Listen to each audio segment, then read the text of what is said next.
Bienvenue sur ma chaîne, ici Mario au Soleil. Avant de commencer, petite mise au point habituelle. Ceci n'est pas un conseil financier. Je partage simplement ma vision des marchés, mes analyses et ce que je fais personnellement dans mes comptes de trading. Faites vos propres recherches avant d'investir. Ceci étant dit, cette semaine sur les marchés, ça a été plutôt tranquille. On digère tranquillement le beau breakout qu'on a eu la semaine précédente sur le S&P 500. Alors, cette semaine, petite chandelle, petite semaine de pause. C'est pour ça qu'aujourd'hui, j'ai décidé de vous parler un sujet de fond, littéralement.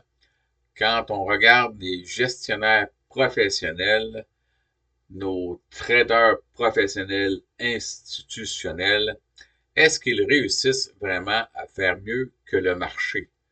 On démêle tout ça avec des données factuelles, des données produites par le rapport SPIVA. Le rapport SPIVA, donc, qui est un rapport depuis plus de 20 ans, renommé, qui mesure les fonds gérés activement par rapport à leur indice indiciel dans le monde entier. Alors, c'est S&P Global qui fait ça. Et si on regarde les données SPIVA par région, commençons par les États-Unis. Alors, est-ce que nos gestionnaires américains professionnels font mieux que le marché? Alors, pourcentage de tous les fonds à grande capitalisation ayant sous-performé. Alors, on dit, selon le rapport, on dit que 88% des fonds gérés par les gestionnaires professionnels n'ont pas battu le S&P 500 sur une période de 5 ans.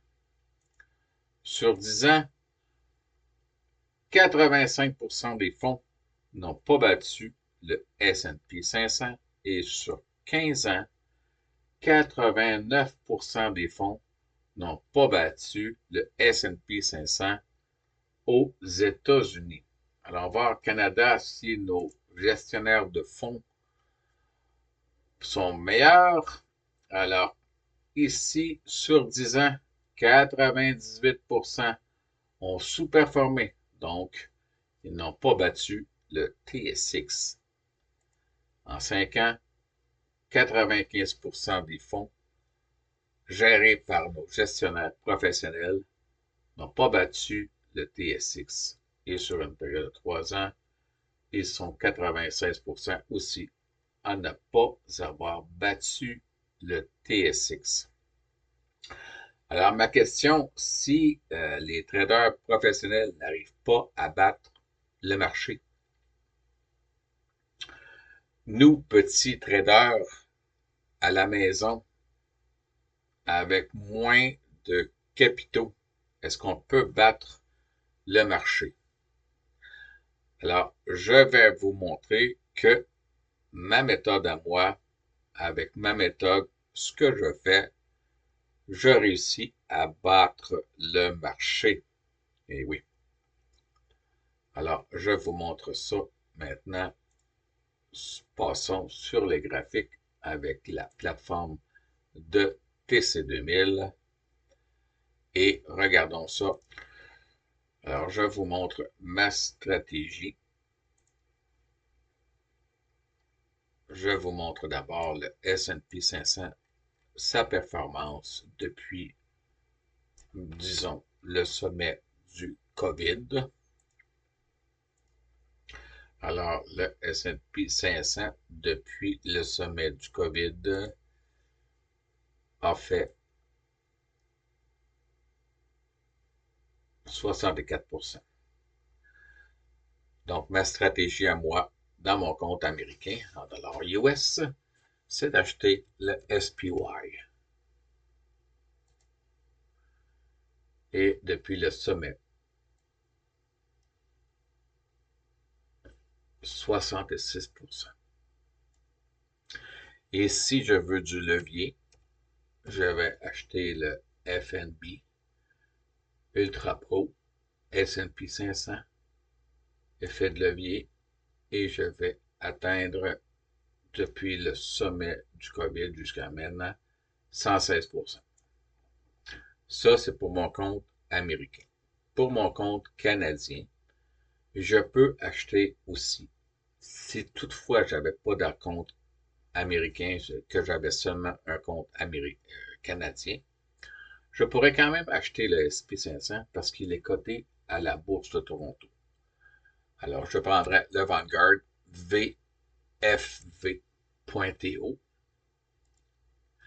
Donc, je peux acheter du S&P 500 en dollars canadiens sans avoir besoin de convertir et de payer un pourcentage sur le taux de change. Donc, sommet de COVID avec jusqu'à maintenant 77% pour le Vanguard canadien représentant le S&P 500. Si je veux acheter du TSX Toronto, alors je vais prendre le XIU.TO TSX 60. Donc, j'achète l'indice, j'achète le FNB qui représente l'indice. Sommet COVID, jusqu'à maintenant, 65% de performance.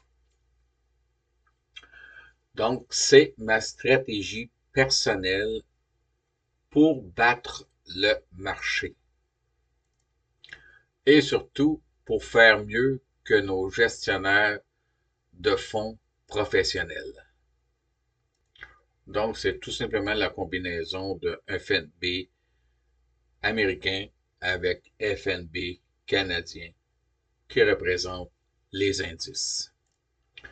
Si vous voulez pousser plus loin votre trading, surtout pousser l'analyse technique et afin de repérer vos propres points d'entrée et de sortie sur les graphiques, que ce soit pour le SPY, le UPRO, le VFV, le XIU.TO. Mon guide, Le pouvoir de l'Ishimoku, est toujours disponible. J'y détaille toute ma méthode de trading. Le lien est dans la description de cette vidéo. Allez-y jeter un coup d'œil pour le scanner à pépites, les signaux d'entrée-sortie, la stratégie de Pro Swing Trading et DCA dynamique, protéger son capital, le money management, la détection des pièges, l'étude de cas réels avec des captures d'écran pour comprendre la théorie, la checklist personnelle avant d'entrer en position sur un trade. Donc, allez-y voir ça. Allez jeter un coup d'œil là-dessus. Dites-moi dans les commentaires comment vous gérez votre propre répartition entre le Canada et les États-Unis. Mettez-moi un pouce bleu si l'analyse technique vous a aidé. Et surtout, abonnez-vous, c'est gratuit. Et on se revoit bientôt. Bon trade à tous.